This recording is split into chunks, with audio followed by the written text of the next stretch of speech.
2025 marks the beginning of a new age for baseball, an age of unprecedented inequality. While many of its franchises had already been spending as little money as possible, it'll be even more visible than ever with two teams playing in minor league stadiums to start the season. Even teams with state of the art stadiums are screaming at their fans that they will not be competitive. The result is a largely static and predictable landscape going into 2025, but things could change at any point. Let's take a look at all 30 teams that are competing for that dumb piece of metal. Baltimore is currently experiencing the growing pains that come with a young, inexperienced core. Sure, they can make the playoffs with all their talent, but they can't hit the ball when the pressure's on. Corbin Burns leaving in free agency stings, but they can run it back to the wild card without him. Tyler O'Neill is a perfectly good replacement for Anthony Santander, but overall spending isn't where many Oriole fans would want it to be. Consistency has been the number one issue with the current iteration of this team, and this will be a make or break 2025 for them.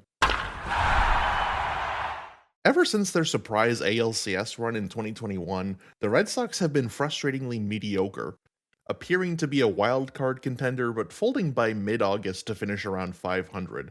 The front office is definitely shaking things up, adding pieces like Garrett Crochet and Alex Bregman. They're looking to take a swing at the Yankees atop their division, especially after Jaron Duran's excellent 2024 season. It remains to be seen, though, if the core around them is truly strong enough to take the next step this season.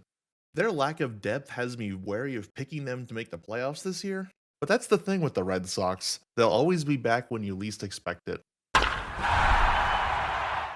The Yankees are not satisfied with coming up short in 2024, and they're ready to run it back in 2025. Their initial plan to re sign Juan Soto was thwarted by those bastards in Queens, so it's time for Plan B.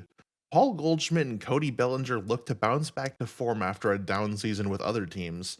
They're rolling out the 2017 All Star team in the Bronx, looking to smash dingers over the porch.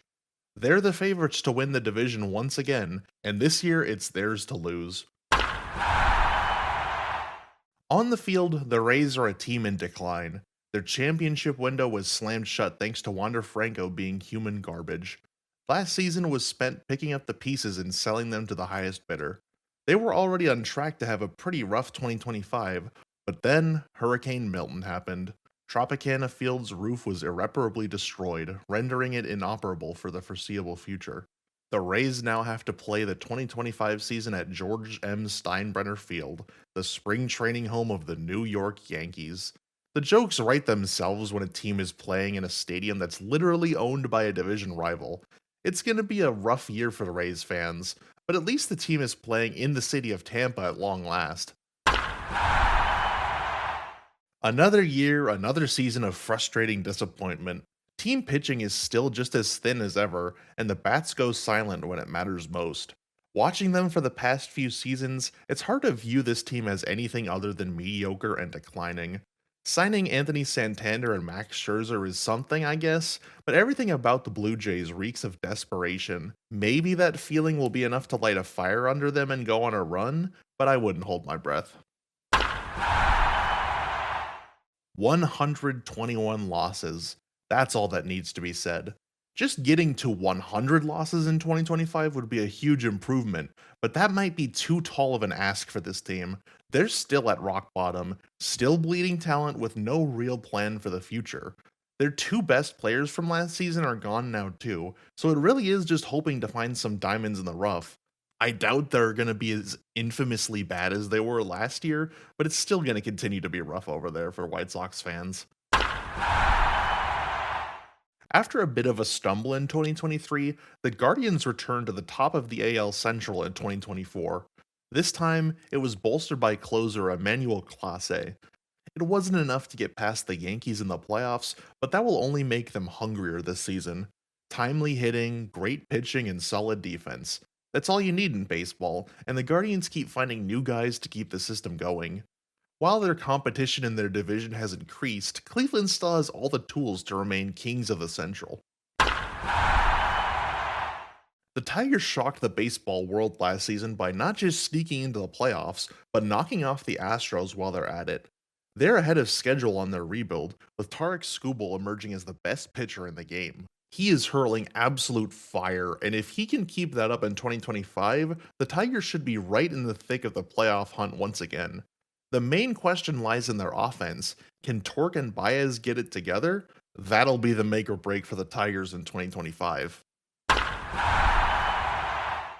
The Royals have turned the page on their rebuild faster than anybody expected, going from the depths of a 100 loss season to the ALDS in just one season.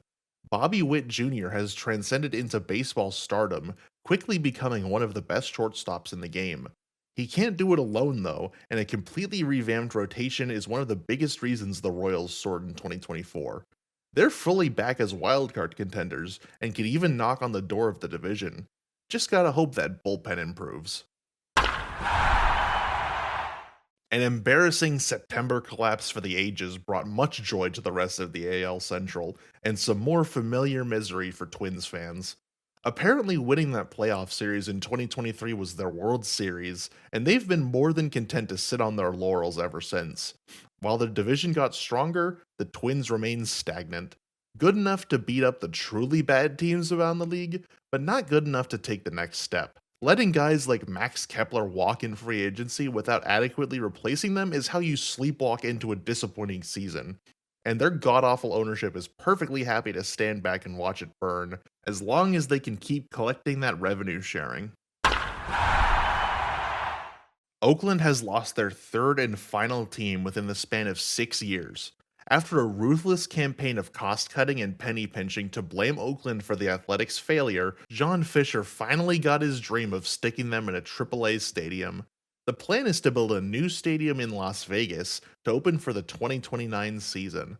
The AAAs will be playing in Sacramento for at least the next 4 seasons, just enough time for the locals to develop an attachment before having it ripped away from them. Nobody wants the Las Vegas A's, not even people in Las Vegas, but it looks like they're gonna get it anyway. John Fisher made another peculiar move, simply renaming the team Athletics in the meantime. No city name, just Athletics. Now that he's sabotaged the team out of Oakland, Fisher has to spend some money on the team or face the wrath of the MLBPA. Luis Severino and a Brent Rooker extension will have to do the trick. The A's will probably surprise people by being decent this season, but who really cares?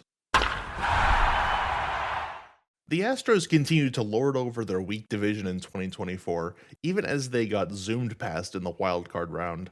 Most of the AL West looks like it'll be a mess for the foreseeable future, so there's no reason why the Astros can't maintain supremacy. Losing Alex Bregman definitely stings for them, but the Astros have plenty of firepower without him. It feels like their window's been ready to slam shut for the last couple years, but they're not done yet. As long as Jordan and Altuve are on that roster, the sky is the limit for them. 2024 was a new rock bottom for the Angels, with a franchise record 99 losses on the season. It's hard to see how 2025 will be much different, because they still got all the same old problems. Beyond a few solid players, their pitching is still the major flaw with this team. They're poised to continue bottom feeding while wasting what little career Mike Trout has left, and that's perfectly fitting. Sell the team for real this time, Artie. The Mariners are extremely frustrating, as any fan of them will tell you. On paper, they have one of the best rotations in baseball and plenty of star talent throughout the lineup. In reality, you see a team that can just never put it all together. They've had 4 winning seasons in a row for the first time since 2003, but it really doesn't feel like it. It feels like they're just kinda withering at the moment, as their ownership refuses to take any more swings to put them over the hump.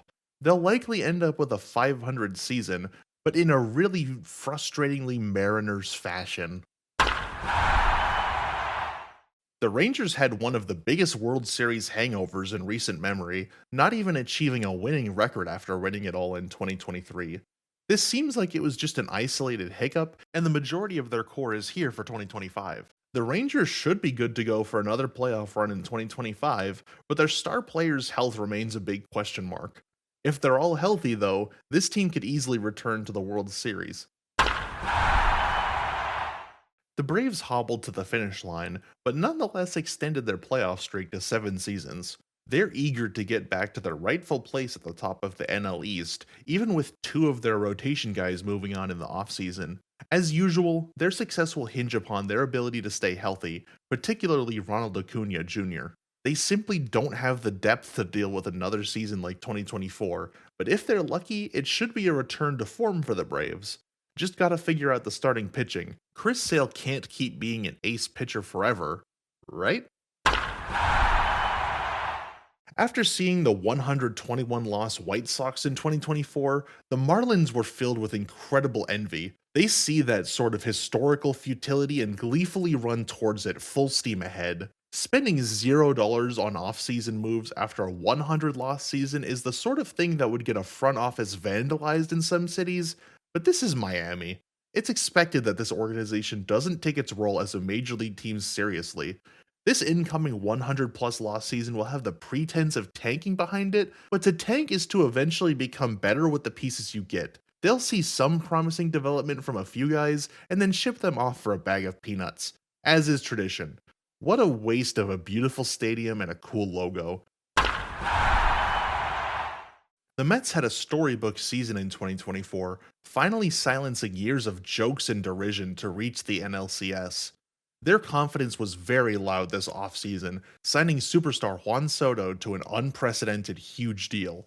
This raises the bar for the Mets. It's no longer good enough to sneak into a wildcard spot. They're all in, and that's a scary time for this franchise. A lot of their past all in pushes have resulted in mediocrity and frustration. Regardless, the Mets are convinced that last year wasn't lightning in a bottle, and they're ready to build out momentum. It's been a decade since they've won the NL East, and they're looking to establish new dominance within it. We're currently witnessing a time honored tradition in Philadelphia, watching a Phillies core get more and more wins during the regular season while exiting from the playoffs earlier and earlier. Keeping with this tradition, the Phillies are set to have another stellar 2025, where their core continues to fire on all cylinders. Years of playoff futility and disappointment continue to weigh on them, though, and that's where their true test lies. They've bolstered their bullpen and shored up some much needed depth in the offseason. Now's the time to put up or shut up for this core. The Nationals are still deep into their post Soto rebuild, and things are finally looking promising. CJ Abrams is an all star, and team pitching is improving. Their division remains a minefield, so the Nationals will likely finish fourth within it once again, but don't let that detract from any progress made. They're still going to be a solid team that will enjoy playing spoiler for their division rivals all season long. The moniker for the Cubs since 2020 has been one word: mediocrity. Do just good enough to sell tickets to Wrigley and delude fans into thinking they can make the playoffs, then crash out to a 500 record. This year may be a different story though, with the Cubs swinging for Kyle Tucker from the Astros. He's certainly an upgrade, but they still have a lot of the same problems from last year, namely the bullpen. There's no star talent or shutdown closer to be seen. The Cubs might win the division, but that's only because there's no clear leader in the Central. The Reds smell blood in the water atop the NL Central and are eager to climb to the top of the mountain. Their young guns like Ellie De La Cruz and Hunter Green are emerging stars in the game, and they've made some good signings to bolster their depth, and they'll finally have an experienced manager in Terry Francona. The Reds have been in the running for a lot of the last two seasons, but they could just never string it together for a full season. This seems like it's poised to be a breakout year for the Reds, but we say that every year. Here's to hoping that 2025 is the year that it actually happens. Another year, another loss in the wildcard round. The Brewers look like they might be taking a step back in 2025, with Devin Williams and Willie Adames departing in the offseason. On the other hand, their division isn't exactly bursting with competition, and the Brewers still have plenty of talent. They're also a team that's great at filling out the gaps in their lineup, so expect some players you've never heard of to start making an impact in Milwaukee. There's a dangerous word floating around PNC Park, and that's hope. Paul Skeens is the best young talent this team has seen in a generation, and the Pirates need to capitalize on his rookie contract. Unfortunately, team ownership is more than happy to sit on their ass and collect all that ticket revenue without improving the team. As long as that continues, there's no reason to predict anything but a third straight 76 win season for the Pirates. Skeens can only pitch once every 5 games, and even then, who knows when the bats will come to life. The St. Louis Paper Tigers finally reached a breaking point in 2024 after their second consecutive year missing the playoffs. Apparently, making a roster out of the 2015 All Star team isn't a winning strategy, and Paul Goldschmidt has left for greener pastures. He struggled mightily last season, but this is undoubtedly the beginning of the end for this iteration of the team. Regardless, they still have Nolan Arenado and plenty of talent throughout the lineup. With how pathetic this division is, even this defeated Cardinals squad could make a run for it. The D-backs missed the playoffs due to a heartbreaking tiebreaker situation, but that hasn't stopped them from swinging for the fences. Their concerns about a weak rotation have been silenced with one signing: Corbin Burns. The Diamondbacks now have employed every Corbin in MLB since the new millennium, and more importantly, have signaled that they are very much still a threat in the NL.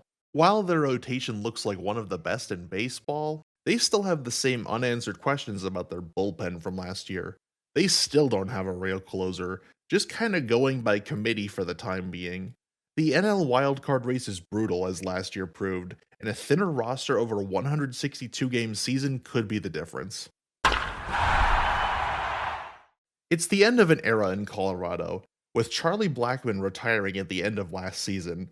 It's a shame the team couldn't get more than 2 playoff appearances for him, but that's just the Rockies. They're fresh off 2 straight 100 loss seasons, and they could record another without anybody batting an eye. Young studs like Ezekiel Tovar are simply biding their time until the Rockies get it together or they can go play for a real team. Probably the latter. The Rockies simply exist to play spoiler for their division, because no matter how terrible the roster is, you can never predict the game at Coors. You can make a safe prediction about their season, though, that they'll be at the bottom of the NL West.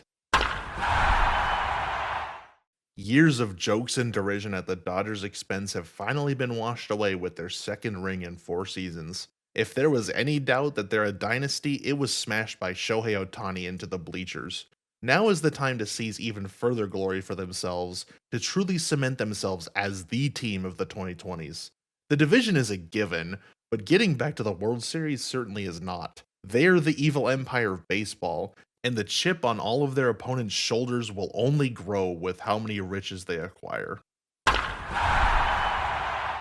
The Padres emphatically proved that they were still contenders after trading Juan Soto last offseason. Rookie Jackson Merrill stole the show out of nowhere, providing clutch hit after clutch hit down the stretch to bring the Padres back to the playoffs. Michael King slotted in perfectly behind Dylan Cease to form a deadly 1-2 punch. The problem with the Padres lies in their ownership, with Peter Seidler's passing in 2023. Years of big spending are now turning back to austerity right before our eyes, even after returning to the playoffs. They're having to pare down the team a lot more than expected, and they could very well be depleted by the time the season starts. Their core is still there and good enough to return to the playoffs, but all of these off field shenanigans might just ruin a good thing in San Diego. With their bitter rivals down south becoming an unstoppable behemoth, the Giants have decided to double down on their aging reputation. Their replacement for Blake Snell is 41-year-old Justin Verlander. He's still pitching at a high level, but this signing isn't exactly building towards the future. Willie Adames is a great piece, and his effect on the clubhouse can't be put on a stat sheet. They're a good team, but nothing more and nothing less than that.